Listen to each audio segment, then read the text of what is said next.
अब जो आपके चाहने वाले वो क्या कहते हैं, वो ये कहते हैं कि टर्की ने इस पूरे इंसिडेंट में पाकिस्तान का साथ दिया। जी। टर्की ने इस देश के साथ दुश्मनी निभाई, पाकिस्तान को ड्रोन दिए और फिर उन्होंने आपकी तस्वीरें छाप दी टर्की के प्रेसिडेंट एर्दोगन के साथ। जी।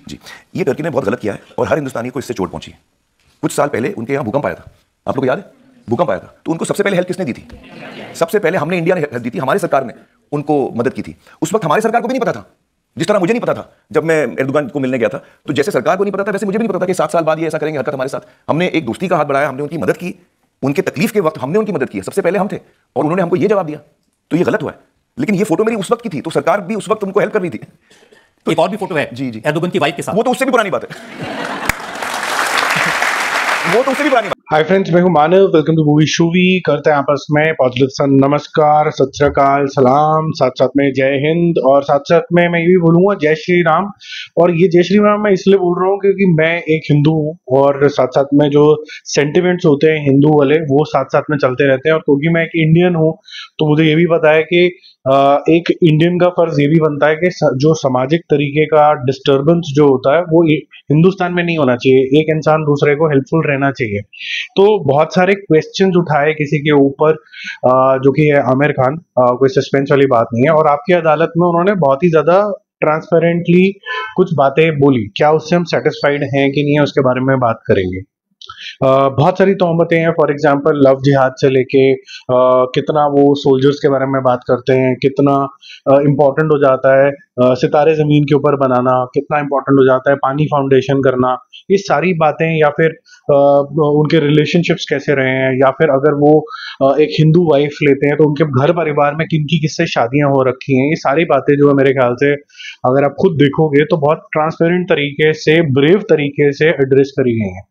मेरा एक बहुत पुराना तरीके का वीडियो होगा, आप उठा लेना। और जो लोग मूवी शूवी को फॉलो करते हैं तो उसमें मैंने बोला था ये बात कि अगर आमिर खान से आज की डेट में पब्लिक को थोड़ी सी शिकायत है तो पब्लिक प्लेटफॉर्म पे आके इसको एड्रेस करो। तो आज मैं बहुत खुश हूँ ये जान के कि पब्लिक प्लेटफॉर्म पे वो आए और पब्लिक प्लेटफॉर्म पे उन्होंने एड्रेसल दिया एग्जाम्पल्स देके, क्योंकि एग्जाम्पल्स एक ऐसा मीडियम हो जाता है जो लोगों के दिमाग में ज्यादा घरता है।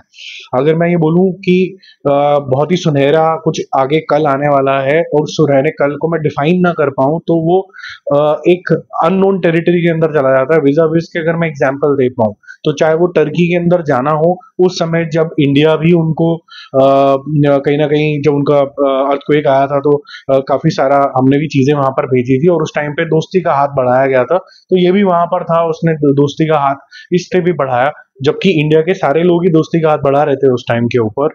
और फ्यूचर टेंस में वो क्या दगाबाजी करने वाला है पाकिस्तान के साथ मिलके किसी को भी नहीं पता था।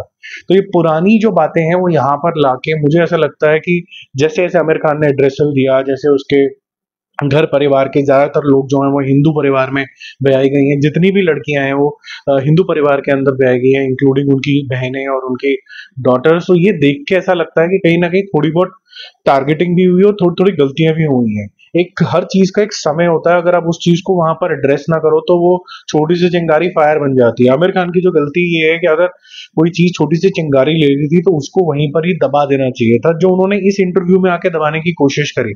तो जिसकी वजह से लगता है कि जब आग लग गई तो थोड़ा अपॉर्चुनिस्ट टाइप का आदमी लगता है। लेकिन मुझे लगता है कि जो वो मुद्दे उन्होंने छेड़े काफी सेटिस्फैक्टरी आंसर मिले हैं मुझे तो। और जो लोग जबरदस्ती की रंजिशें रखना चाहते हैं वो तो मैं यही बोलूंगा कि अगर हम अपने ही हिंदुस्तान के अंदर काफी हद तक लड़ते रहेंगे, चाहे वो जबान को लेके हो, चाहे वो रिलीजन को लेके हो, चाहे फिर ये सब चीजों के हो, तो कहीं ना कहीं हमको ही नुकसान होगा, बाहर वाले फायदा उठा के लेके चले जाएंगे। अभी जो मूवी बन रही है सितारे जमीन के ऊपर, ये मेरे ख्याल से उन्होंने जो एग्जाम्पल दिया मुझे काफी ज्यादा अच्छा लगा। और एक एग्जाम्पल आप ये समझिए कि कोई ऐसा बच्चा है जिसको इस तरीके का सिंड्रोम है और वो बर्थडे पे नहीं जा पा रहा है बाकी बच्चों के साथ, तो उसको क्या फीलिंग आती होगी कि मेरे को बिल्कुल अलग ही कर दिया है। क्योंकि वो तो बच्चा ही है, उसके अंदर भी तमन्ना है, नटखटपन है।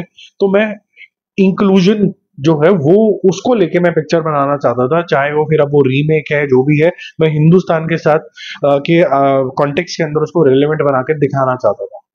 अब 2 मिनट के लिए अगर हम रीमेक का मुद्दा यहाँ से हटाएं, क्योंकि बहुत से लोगों ने वो पिक्चर जो ओरिजिनल वाली है नहीं देखी है, तो मेरे ख्याल से ये रेलेवेंट सब्जेक्ट है। पर्सनली स्पीकिंग मुझे ऐसा लगता है कि जो भी उन्होंने आंसर दिए, चाहे वो लव जिहाद जबरदस्ती लगाया गया हो, चाहे वो पीके को लेके कोई एक्सप्लेनेशन हो, चाहे वो ऑपरेशन सिंदूर के में क्यों नहीं बोला, या फिर टर्की के टाइम पे क्या था, ये सारी जो चीजें हैं मेरे को एक थोड़ा सेटिस्फैक्टरी आंसर मिला है। ठीक है, अब क्या उसको बोले कि वो 100% सेटिस्फैक्टरी है? जैसे मैंने बोला, टाइमिंग बहुत ज्यादा इंपॉर्टेंट होती है। जब कभी भी कोई ऐसी चीज हो रहा वहीं पर ही किल कर दो, तो उन्होंने नहीं किया, उसका तो माइनस होंगे मार्क्स। लेकिन ऐसा नहीं है कि अभी इतना बड़ा डायर सिचुएशन बन गया है, या फिर कोई बंदा कोई पाकिस्तान का स्पाई निकला है कि भाई हम उसको माफ ही नहीं कर सकते। तो मुझे नहीं लगता ऐसा।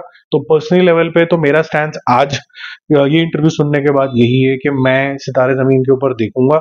जो मेरी रंजिशें हैं या फिर दिमाग में कुड़न है वो कम हो गई है ये सुन के, और जिस तरीके का इमोशनल इंटरव्यू ये रहा है उससे कहीं ना कहीं सच्चाई झलकती है। अब जिसने कल अपना है, जिसका काउंटर व्यू है, वो उसकी इच्छा है, बट हम ये मूवी देखेंगे, टाइमली इसका रिव्यू भी करेंगे, और ऑनेस्ट रिव्यू होगा। एक्टिंग को लेके नहीं अच्छी होगी या फिर बहुत ज्यादा लगेगा कि ओरिजिनल से एक्सट्रीमली इंस्पायर्ड है, वो तो ज्यादा क्रिटिसिज्म नहीं रहेगा, क्योंकि रीमेक है, ये तो सबको पता ही है। ठीक है, तो ओवरऑल बेसिस पे अगर आप इसको देखोगे, मेरी बातें मत समझो, जो पूछा गया है वो बहुत ब्रेव क्वेश्चंस हैं। इतना कोई अलाउ भी नहीं करता बड़ा स्टार कि भाई मेरे से पूछो ये सारे सवाल और मैं उसको आंसर करूंगा। तो I think when he has answered in that fashion and so transparently, it's a very brave interview है मुझसे।